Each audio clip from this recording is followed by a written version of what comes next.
സുരേഷ് ഗോപി സംഗതി ഇളക്കി തിളക്കിയൊക്കെ ഇപ്പം അങ്ങനെ കാണാറുള്ളൂ.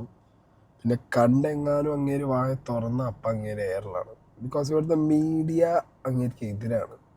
അത് നമ്മൾ ഇപ്പം അടുത്ത് വരുന്ന സുരേഷ് ഗോപി റിലേറ്റഡ് ആയിട്ടുള്ള ഏതൊരു പോസ്റ്റ് എടുത്ത് നോക്കിയാലും അതിനകത്തൊരു ഓഡിറ്റിങ് നടത്തി എന്തെങ്കിലും കൊനിഷ്ടുണ്ടോ നോക്കിയിട്ട് ഇവരെന്ത് ചെയ്യും, നേരെ പിടിച്ച് എയറിലടിക്കും. ഇതറിയുന്ന ഒരു വ്യക്തിയും കൂടിയാണ് നമ്മുടെ സുരേഷ് ഗോപി, കേന്ദ്ര സഹമന്ത്രി. ആൻഡ് ഇങ്ങനെ വരെ പ്രൊവോക്ക് ചെയ്യാൻ വേണ്ടി തന്നെ എന്ത് ചെയ്യും, ഞാൻ ഈ മൂഡിലേ നിൽക്കും, ഞാൻ പറയാനുള്ളത് പറയുന്നു പറഞ്ഞിട്ട് ഇങ്ങനെ പറഞ്ഞിട്ട് പോകും. ഇപ്പം വിഷയമായത് എന്താന്ന് വെച്ച് കഴിഞ്ഞാൽ കുലയാണ്. കുല, ഉന്നത കുല. ഓക്കെ, ഗോത്രകാര്യ വകുപ്പ് കൈകാര്യം ചെയ്യേണ്ടത് ഉന്നത കുലജാതർ. എങ്കിലേ ആ വിഭാഗത്തിന് പുരോഗതി ഉണ്ടാകൂ. ആ വകുപ്പ് എനിക്ക് കൈകാര്യം ചെയ്യണമെന്ന് ആഗ്രഹമുണ്ടായിരുന്നു. ഓക്കെ, ഇതാണ് വംശീയ പരാമർശവുമായി സുരേഷ് ഗോപി എന്ന് പറഞ്ഞ കോൺട്രവേഴ്സി പൊട്ടിമുളച്ച് വന്നിട്ടുണ്ടായിരുന്നത്. പിന്നെ അങ്ങേര് അത് പിൻവലിച്ചു, ഖേദം പ്രകടിപ്പിക്കുന്നു എന്നൊക്കെ പറഞ്ഞിട്ട്, ഖേദം പ്രകടിപ്പിച്ചിട്ടില്ല, പിൻവലിക്കുന്നു എന്ന് പറഞ്ഞത് പിൻവലിച്ചിട്ടുണ്ടായിരുന്നു. ഓക്കെ, മീഡിയ വാക്കുകൾ വളച്ചൊടിച്ചു എന്നുള്ളതാണ് അദ്ദേഹം പറഞ്ഞത് ഇഷ്ടപ്പെട്ടില്ലെങ്കിൽ പ്രസ്താവന പിൻവലിക്കുന്നു. ഓക്കെ, പിൻവലിച്ചിട്ടുള്ളൂ, ഖേദം പ്രകടിപ്പിച്ചിട്ടില്ല. ഇതിനിടയിൽ എവിടെ നിന്നുള്ള വിനായകൻ കയറി വന്നതെന്ന് എനിക്ക് മനസ്സിലാവുന്നില്ല. ഒരുമാതിരി മറ്റേ തുണി ഊരി കാണിച്ചത് ആ കൊല ഭയങ്കര എന്തോ മാസ് കൊലയാണെന്നാണ് ഈ പറഞ്ഞ വിനായകൻ എന്ന മോൻ്റെ വിചാരം.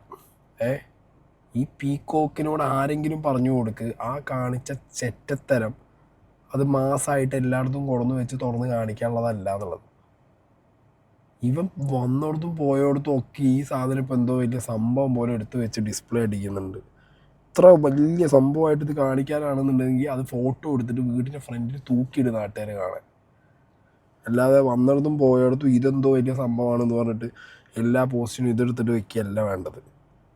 കഷ്ടം തന്നെയാണ്. ഇങ്ങനത്തെ ആൾക്കാരാണ് കുറച്ച്, പറയാനില്ല ഇവനെക്കുറിച്ചൊന്നും. വേറെ സീൻ. കമൻറ്റ് ബോക്സിലൊക്കെ പോയി നോക്കിയാൽ മതി. എന്തെങ്കിലും ആരെങ്കിലും കമൻ്റ് ഇട്ട് കഴിഞ്ഞാൽ പിന്നെ പൂരത്തെറിയും പരപ്പാട്ടും. അപ്പം ഞാനൊക്കെ തെറി വിളിക്കാറുണ്ട്. നമുക്ക് ഇങ്ങോട്ട് എന്തെങ്കിലും അത്രയും തെറി വരുമ്പോൾ നമ്മളങ്ങനെ തിരിച്ച് പറയാറുണ്ട്. അങ്ങനെയൊന്നുമില്ല, ആശാനെ അവരെ മൂഡ് പോലെ കയറി അടി എന്തോ ചെയ്തിട്ട് പോട്ട് ചെങ്ങായി. ഫേസ്ബുക്കിലൊരു പോസ്റ്റ് ഇതിനിട്ടിട്ടുണ്ട്, അത് നമുക്ക് വരാം. സുരേഷ് ഗോപിയുടെ എക്സ്പ്ലനേഷൻ ഉണ്ടായിരുന്നു. ദില്ലിയിലെ തിരഞ്ഞെടുപ്പ് പരിപാടിയുമായി ബന്ധപ്പെട്ട എൻ്റെ പ്രസംഗത്തെ സ്വാർത്ഥ താൽപ്പര്യങ്ങൾക്കായി വളച്ചൊടിച്ച മലയാളം മാധ്യമങ്ങൾ അറിയേണ്ടത് ഭാരതത്തിൽ വർഷങ്ങളായി നിലനിൽക്കുന്ന ജാതി വ്യവസ്ഥക്കനീതീതമായി ഓരോരു ഭാരതീയനെയും തുല്യനായി കാണണം എന്നാണ് ബാബാ സാഹിബ് മുന്നോട്ട് വെച്ച വലിയ സ്വപ്നം. ഈ തുല്യതയുടെ ഭാഗമാണ് ഭാരതത്തിലെ ആദിവാസികളും മുന്നോക്ക വിഭാഗങ്ങൾ സംരക്ഷിക്കണമെന്നും പിന്നോക്ക വിഭാഗങ്ങൾ മുന്നോക്ക വിഭാഗങ്ങളുടെ കാര്യങ്ങളും പങ്കാളികളാകണമെന്നും ഞാൻ ആഗ്രഹിച്ചു. ഇതല്ല പക്ഷെ അങ്ങനെ പറഞ്ഞത്. ഇന്നെൻ്റെ പ്രസംഗം ദുഷ്ടലാക്ക് ഉപയോഗിച്ച് വളച്ചൊടിച്ച മാധ്യമങ്ങൾക്ക് അതിൻ്റെ പൂർണ്ണ രൂപം പുറത്തുവിടാനുള്ള ധൈര്യം കാണിക്കേണ്ടത് അത്യാവശ്യമാണ്, ഞാൻ വിശ്വസിക്കുന്നു എന്ന് പറഞ്ഞിട്ട് ഇതിൻ്റെ ഫുൾ വേർഷൻ മീഡിയ മിസ്ലീഡ് ചെയ്തു എന്നാണ് പറയുന്നത്. എൻ്റെ ഫുൾ വേർഷൻ ഇങ്ങനെ പോസ്റ്റ് ചെയ്തിട്ടുണ്ട്, നമുക്ക് കാണാം. 2016 MP ആയ ആ കാലഘട്ടം തൊട്ട് ഞാൻ മോദിജിയോട് ആവശ്യപ്പെടുന്നുണ്ട്, എനിക്ക് സിവിൽ ഏവിയേഷൻ വേണ്ട, എനിക്ക് ട്രൈബൽ തരും. അപ്പൊ നമ്മുടെ ഒരു നാട്ടിലെ മറ്റൊരു ശാപമാണ്, ഒരു ട്രൈബൽ ക്യാബിനറ്റ് മന്ത്രി ഒരിക്കലും ട്രൈബൽ അല്ലാത്ത ആളാവുകയില്ല. എന്റെ ആഗ്രഹമാണ്, എന്റെ സ്വപ്നമാണ്, ഒരു ഉന്നത കുലജാതൻ അവരുടെ ഉന്നമനത്തിന് വേണ്ടി ട്രൈബൽ മന്ത്രിയാവണം. ഇവിടെയാണ് അതിൻ്റെ പ്രശ്നം കിടക്കുന്നത്. കംപ്ലീറ്റ് ചെയ്യാൻ പ്ലേ ചെയ്യാം.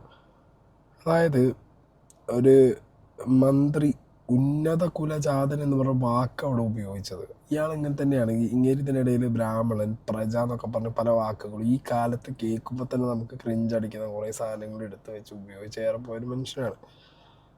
ഇങ്ങനെ ഈ ഉന്നത കുലജാതൻ എന്നുള്ളത് പറയാതെ ഓക്കെ, ട്രൈബൽ വകുപ്പിൻ്റെ മന്ത്രിയായിട്ട് എനിക്കിരിക്കാൻ താല്പര്യമുണ്ട് എന്ന് പറയുമായിരുന്നെന്നുണ്ടെങ്കിൽ ഇത്രത്തോളം വിമർശനങ്ങൾ വരുന്നില്ലായിരുന്നു. അതിന് പകരം ഉന്നത കുലജാതനായിട്ടുള്ളൊരു വ്യക്തി എന്ന് പറയുമ്പോൾ എവിടെയോ താൻ എന്ന് പറയുന്ന ഉന്നത കുലജാതനായ വ്യക്തി എന്നുള്ള രീതിയിലുള്ളൊരു ഇമ്പോസിങ് കൂടി അവിടെ കടന്നു വരുന്നുണ്ട്. അതൊരിക്കലും നമുക്ക് എന്ത് ചെയ്യാൻ പറ്റില്ല, ഇഗ്നോർ ചെയ്യാൻ പറ്റുന്ന കേസല്ല. സോ ആളുകൾ വിമർശിക്കുന്നുണ്ടെന്നുണ്ടെങ്കിൽ ആളുകളിലേക്ക് നിങ്ങൾ ഇതിനു മുമ്പ് പാസ്റ്റിൽ പറഞ്ഞു വെച്ച പ്രജയാണെങ്കിലും ബ്രാഹ്മണനാവണമെന്നാണെന്നുണ്ടെങ്കിൽ ഇതൊക്കെ വെച്ചിട്ടാണ് ആളുകൾ ഇക്വേറ്റ് ചെയ്യുക.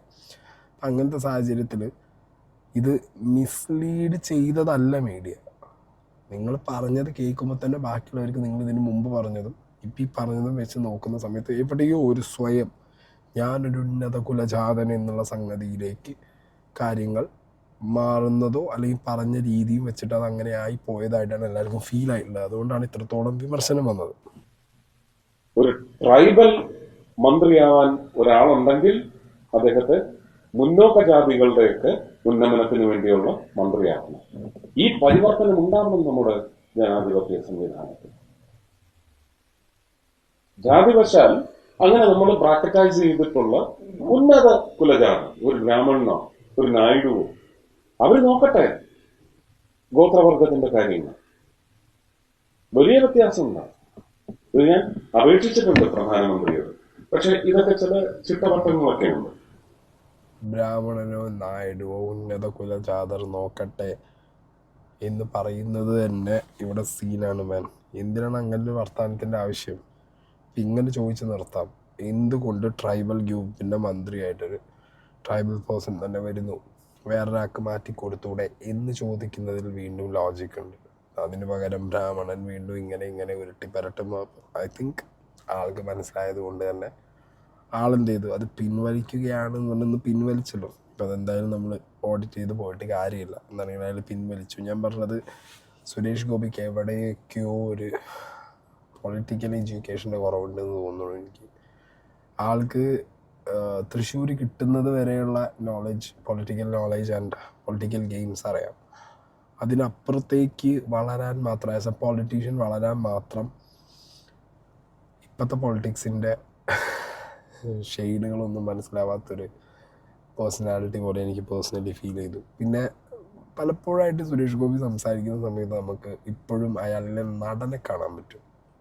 അയാൾ ഭയങ്കര നോർമൽ ഹ്യൂമൻ ബീങ് ആയിട്ട് വർത്തമാനം പറയുന്ന പോലെ എനിക്ക് എപ്പോഴും ഫീൽ ചെയ്തിട്ടില്ല. ഇപ്പോഴും അയാളുടെ ഉള്ളിനകത്ത് ആ ഒരു നടനിരിക്കുന്നു. പല ഡയലോഗ് ഡെലിവറികളും അല്ല ഇതേപോലത്തെ ഈ ഉന്നത കുലജാതർ, പ്രജ, ബ്രാഹ്മണൻ എന്നുള്ള സാധനങ്ങളൊക്കെ വരുന്നത് എവിടെയോ ആ നടൻ്റെ ഹാങ് ഓവർ ഇപ്പോഴും സംസാരത്തിൽ മുന്നിൽ ക്രൗഡിനെ കാണുമ്പോൾ മൈക്ക് കാണുന്ന സമയത്ത് കയ്യടി കിട്ടാൻ വേണ്ടിയുള്ള ഒരു ഇതിലായിരിക്കണം മേ ബി ഇങ്ങനത്തെ സാധനങ്ങൾ വിടുന്നത്. ആൻഡ് ഹൈ ടൈം അത് ബാക്ക് ഫയർ ചെയ്യുന്നതായിട്ടാണ് ഇപ്പോഴും നമ്മൾ കണ്ടിട്ടുള്ളത്. ഇതിനിടയിലാണ് വിനായകൻ്റെ എൻട്രി. വിനായകൻ്റെ പോസ്റ്റ്, അധമ കുലജാതരെ ഉന്നത കുലജാതി പദവിയിലെത്തിക്കാൻ അങ്ങയുടെ കുടുംബം വിറ്റാണെങ്കിലും പോരാടണം. ഈ അധമ കുലജാതൻ അങ്ങയുടെ പിന്നിൽ തന്നെയുണ്ടാകും. ജയ് ഹിന്ദ് എന്ന് പറഞ്ഞിട്ട് ഒരു സൈഡിൽ ഇയാൾ മുണ്ടൂരി കാണിക്കുന്ന ഫോട്ടോയും അപ്പുറത്തെ സൈഡിൽ സുരേഷ് ഗോപിയുടെ വീട്ടുകാരെ മൊത്തവും വെച്ചിട്ടുണ്ട്. എടാ വൃത്തികെട്ട നാറി, എന്ത് നാറിയ മൈൻഡ് സെറ്റാണ് വിനായകൻ. എനിക്ക് മനസ്സിലാവാൻ വേണ്ടി ചോദിക്കുക, ഇത്ര കാലം ഇയാളെ ഇങ്ങനെ വിമർശിച്ചിട്ടുണ്ട്. സുരേഷ് ഗോപി പറഞ്ഞതിന് സുരേഷ് ഗോപിൻ്റെ ഭാര്യയും മക്കളെയും വീട്ടുകാരെയൊക്കെ വെച്ചുകൊണ്ട് താൻ എന്ത് നാറി പരിപാടിയോടോ കാണിക്കുന്നത്?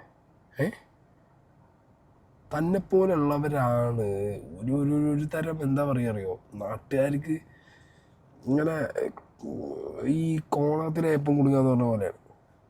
നന്നായിട്ട് അഭിനയിക്കും, നല്ല നടനാണ്, നല്ല പെർഫോമൻസ് എല്ലാം കൊണ്ടും അടിപൊളിയായിട്ടുള്ളൊരു മനുഷ്യൻ. റിയൽ ലൈഫിലും പൂജ്യം. ഇങ്ങനെ ആകുമ്പോൾ നാട്ടുകാർക്ക് ഒരു സൈഡിൽ ഇയാളെ സിനിമ കണ്ട് ഇയാളോട് അടിപൊളിയാണല്ലോ പൊളിയാണല്ലോ തോന്നി വരുമ്പോൾ റിയൽ ലൈഫിലേക്ക് വരുമ്പോഴത്തേക്ക് അതിൽ എരപ്പത്തരം കാണിച്ചു വയ്ക്കും. ഇതിൻ്റെയൊക്കെ കാര്യം എനിക്കുണ്ടോയെന്നാണ് ഞാൻ ആലോചിച്ച് നോക്കുന്നത്. തൻ്റെ ഫേസ്ബുക്ക്, തൻ്റെ താല്പര്യം, തൻ്റെ ഇഷ്ടം താൻ എന്തോ ചെയ്ത്, എന്നാലും മര്യാദയ്ക്ക് കാര്യങ്ങൾ പറഞ്ഞുകൂടെ, മര്യാദയ്ക്ക് കാര്യങ്ങൾ പ്രസൻറ്റ് ചെയ്തുകൂടെ? അതില്ല. ഞാനിവിടെ ഒരു വീഡിയോ പ്ലേ ചെയ്യാം. എനിക്ക് കേരളത്തിൽ ജീവിക്കുന്ന ഒരാൾ എന്ന നിലയ്ക്ക് പരിചയമുള്ള കുല എന്ന് പറയുന്നത് പൂവൻകുല, ഞാലിപ്പൂവൻ കുല, റോബസ്റ്റ് കുല, ഇതൊക്കെയാണ്.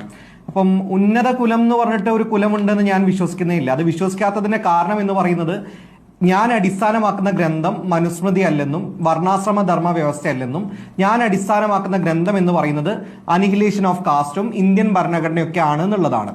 നോക്കൂ, ഉന്നത കുലജാതർ എന്ന പ്രയോഗം അത്ര സ്വാഭാവികമായ ഒരു സ്ലിപ്പ് ഓഫ് ടങ് ഒന്നുമല്ല. ഉന്നത കുലജാതർ എന്ന് പറയുന്ന പ്രയോഗത്തിൽ തന്നെ അടിസ്ഥാനം എന്ന് പറയുന്നത് ചില മനുഷ്യർ ഉന്നത കുലമാണെന്നും ചില മനുഷ്യർ നികൃഷ്ട ജന്മമാണെന്നും നികൃഷ്ട കുലമാണ് എന്നുള്ളതാണ് ഉന്നത കുലജാതർ എന്ന് പറയുന്ന പ്രയോഗത്തിലുള്ളത്.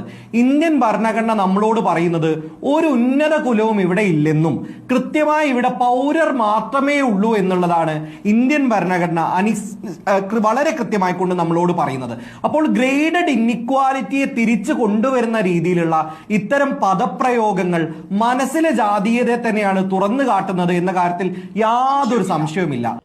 ദിനുവയിലാണ് ഇപ്പൊ ഈ സംസാരിച്ചിട്ടുള്ളത്. എത്ര അടിപൊളിയായിട്ട് എത്ര മെച്ചുറായിട്ട് കേൾക്കുന്ന ഒരാൾക്ക് കാര്യങ്ങൾ കണക്ട് ആവുന്ന രീതിയിൽ സംസാരിച്ചു പോകുന്നുണ്ട്. വിനായകൻ ഇങ്ങനെ സംസാരിക്കാൻ അറിയാത്ത ഒരാളാണ് എന്നുണ്ടെങ്കിൽ ഞാൻ ഇതൊന്നും പറയില്ല. വിനായകൻ്റെ ഇൻ്റർവ്യൂസും വിനായകൻ്റെ തോട്ട് പ്രോസസ്സും വിനായകൻ്റെ ഒരു എന്താ പറയുക കപ്പാസിറ്റി ഉണ്ട് സംസാരിക്കാനുള്ള. ഇതൊക്കെ ഭയങ്കര ഹൈ ആണ്. നോർമൽ നടന്മാരെക്കാൾ കൂടുതൽ വിനായകൻ്റെ ഇൻ്റർവ്യൂസ് നിങ്ങൾ എടുത്തു നോക്ക്. ഭയങ്കര ഒരു ഹൈ സംസാരമുള്ള ഒരു മനുഷ്യനാണ്. ഭയങ്കരമായിട്ട് കാര്യങ്ങൾ വേറെ തലത്തിൽ നിന്ന് ആത്മീയതയുടെയൊക്കെ തലത്തിൽ നിന്ന് സംസാരിക്കുന്ന ഒരു തരം ബാബ എന്നൊക്കെ പറഞ്ഞ് സംസാരിക്കുന്ന ഒരാളാണ്. പല രീതിയിൽ തോട്ട് പ്രോസസ്സ് ഉള്ളൊരു മനുഷ്യൻ. അയാൾ സോഷ്യൽ മീഡിയയിലേക്ക് വരുമ്പോൾ ഐ ഡോണ്ട് നോ ലൈക്ക് അയാൾ അത് ഫേക്കാണോ അതോ അയാളുടെ ഇതാണോ ഫേക്ക്? സോഷ്യൽ മീഡിയയിലുള്ള അയാളുടെ ഈ ഫേസ് ആണോ ഫേക്ക്? അതോ നമ്മൾ ഈ ഇൻ്റർവ്യൂസിലൊക്കെ കാണുന്ന ഇയാൾ ഈ പറഞ്ഞ സോർട്ടഡ് ആയിട്ടുള്ള വിനായകനാണോ ഫേക്ക് എന്നുള്ളത് നമുക്ക് മനസ്സിലാവുന്നില്ല. എനിക്ക് പേഴ്സണലി മനസ്സിലാവുന്നില്ല. അറ്റ്ലീസ്റ്റ് മര്യാദയ്ക്ക് പറയേണ്ട കാര്യങ്ങൾ ഇപ്പോൾ താൻ ഇട്ട ഒരു പോസ്റ്റ് മര്യാദയ്ക്ക് ഇട്ടാൽ പോരെ? ഉന്നത കുലജാതൻ എന്ന് പറഞ്ഞാൽ തൻ്റെ കുല കാണിച്ചു കൊടുക്കുന്നതിൽ എന്ത് സംസ്കാരമാണോ താൻ ഇത് കാണിക്കുന്നത്? അതിന് എന്താണ് താൻ കൺവേ ചെയ്യുന്നത് നാട്ടുകാരോട്? എന്താണ് സൊസൈറ്റിക്ക് താൻ പറഞ്ഞു കൊടുക്കുന്നത്? അങ്ങനെ കുറേ പീക്കോക്കുകൾ ഇതിനൊന്നും എന്ത് പറഞ്ഞിട്ടും കാര്യമില്ല. ഇങ്ങനെ കാണിച്ചുകൊണ്ടേയിരിക്കും. ഇനിയിപ്പോൾ അത് ഡിലീറ്റ് ചെയ്യും കുറച്ച് കഴിഞ്ഞ്. അതിനിടയിൽ കമൻറ്റ് ബോക്സിലുള്ള പത്താക്ക് തന്തയ്ക്ക് വിളിച്ച് അത് കഴിഞ്ഞ് കഴിഞ്ഞാൽ അവനവൻ്റെ ആ മൂഡ് മാറി ഓക്കെ വെച്ചിട്ട മാതിരി അത് ഡിലീറ്റ് ചെയ്ത് അടുത്ത പരിപാടി നോക്കിക്കോട്ടെ. അടുത്ത പരിപാടി വരുമ്പോൾ ഇനിയും വരും. എന്തോ നല്ല രീതിയിൽ അഭിനയിക്കുന്നുണ്ട്, അഭിനയം ഇഷ്ടമാവുന്നുണ്ട്, അതുകൊണ്ട് ആളുകൾ ഇഷ്ടപ്പെടുന്നുണ്ട്. പക്ഷെ ഇങ്ങനത്തെ എരപ്പിടിച്ച പരിപാടികൾ കാണിച്ചിട്ട് ആ ഇഷ്ടമില്ല അതാക്കിയത് വിനായക. റിക്വസ്റ്റാണ്. എന്താണെങ്കിലും ഞാൻ പറഞ്ഞല്ലോ, സുരേഷ് ഗോപിക്ക് ഒരു പൊളിറ്റിക്കൽ എഡ്യൂക്കേഷൻ്റെ കുറവുണ്ട് എന്നുള്ളത് എനിക്ക് പേഴ്സണലി ഫീൽ ആവുന്നു. തൃശ്ശൂർ കിട്ടിയതിന് ശേഷം പിന്നെ അങ്ങേര് കാര്യമായ രീതിയിലൊന്നും എല്ലാവരും ചെയ്യുന്ന ഒരു പരിപാടിയാണ് വാട്ട്സ് നെക്സ്റ്റ്, ഇനി എന്ത് എന്നുള്ള രീതിയിൽ കുറച്ച് കാര്യങ്ങൾ ചെയ്യാൻ നോക്കും. ഇങ്ങനെ അങ്ങനെയല്ല. എനിക്ക് ഒരു എന്താ പറയുക ദിശ തെറ്റിയ പട്ടം പോലെ പറന്ന് കിടക്കുകയാണ് തൃശ്ശൂർ കിട്ടിയതിന് ശേഷം. എന്താ ചെയ്യേണ്ടത് അങ്ങനെ ഒരു ഐഡിയ ഉണ്ടെന്ന് എനിക്ക് തോന്നുന്നില്ല. പിന്നെ കാലത്തിനനുസരിച്ച് കുറേ വാക്കുകളൊക്കെ സംസാരിക്കുമ്പോൾ നോക്കി ഓഡിറ്റ് ചെയ്ത് സംസാരിക്കുക. ഓക്കെ, ഈ കാലഘട്ടത്തിൽ പ്രജാന്നും അല്ലെങ്കിൽ ഉന്നത കുലജാതർ എന്നൊക്കെ പറയുമ്പോൾ ഇപ്പോഴത്തെ കുട്ടികൾ ഇപ്പോഴത്തെ സൊസൈറ്റി ഇതൊന്നും ആക്സെപ്റ്റ് ചെയ്യില്ല. അതിൻ്റെ ആവശ്യമില്ല. കാരണം ഇവിടെ ഓക്കെ ഈ രാജ്യത്ത് തന്നെയാണ് ഈ പറഞ്ഞ ജാതിയും കാസ്റ്റും സാധനങ്ങളൊക്കെ ഈ പറഞ്ഞ ഗവൺമെൻറ്റുകൾ തന്നെയാണ് പല രീതിയിലായിട്ട് ഇപ്പോഴും തുടർന്നുകൊണ്ട് പോകുന്നത്. ബട്ട് സ്റ്റിൽ നമ്മുടെ ഇടയിൽ അറ്റ്ലീസ്റ്റ് ആളുകളുടെ ഇടയിൽ ഇപ്പോഴും ഈ പറഞ്ഞ ജാതി വർണ്ണ വിവേചന കാര്യങ്ങളൊന്നുമില്ല. Everyone are human beings, all are Indians. ആ ഒരു മൂഡിലാണ് ഇപ്പം നമ്മൾ പോയിക്കൊണ്ടിരിക്കുന്നത്. പിന്നെ മീഡിയ എനിക്ക് തോന്നുന്നത് സുരേഷ് ഗോപി അല്ല വേറെ ആരെങ്കിലും ആണ് പറഞ്ഞതെന്നുണ്ടെങ്കിൽ ഇത്ര കത്തിക്കില്ല. അത് വേറെ കാര്യം. മീഡിയയുടെ ഒരു സൈഡ് അങ്ങനെയുണ്ട്. മീഡിയക്കാർക്ക് സുരേഷ് ഗോപി ആയതുകൊണ്ട് ഞങ്ങളൊന്ന് കുറച്ചുകൂടി രീതിയിൽ എണ്ണ ഒഴിക്കട്ടെ എന്നുള്ള സ്കീമിൽ അവരും കത്തിച്ച് വിടുന്നുണ്ട്. പിന്നെ രാഹുൽ ഈശ്വറിനെ പോലുള്ളവർ വന്നിരുന്നിട്ട് എന്തും നാടേത് കൂടുതൽ ഹെയ്റ്റാണ് സുരേഷ് ഗോപിക്ക് ഇട്ട് കൊടുക്കുന്നത്. ഇന്ന് വന്ന് റംസാൻ നോമ്പെടുക്കുന്ന സുരേഷ് ഗോപി എന്നൊക്കെ പറഞ്ഞിട്ട് ഊക്കിൻ്റെ മുകളിൽ ഊക്ക് മേടിച്ച് പോയിട്ടുണ്ട്. അത് രാഹുൽ ഈശ്വറിനല്ല കിട്ടുന്നത്. അവിടെയും തെറിവിളിയും തന്തയ്ക്കുവിളിയും കേൾക്കുന്നത് സുരേഷ് ഗോപിക്കാണ്. എന്തിനാണ് ഈ പരിപാടിക്ക് ഇറങ്ങുന്നത്? ആവശ്യമുണ്ടോ? കഷ്ടം. എന്താണെങ്കിൽ ഈ പേരിൽ റിപ്പോർട്ടർ TV-യിൽ ഒന്ന് കുറേ തല്ലും പിടിയും കണ്ട് ഈ പേരിൽ എന്താണെങ്കിൽ നല്ല അടി നടക്കുന്നുണ്ട്.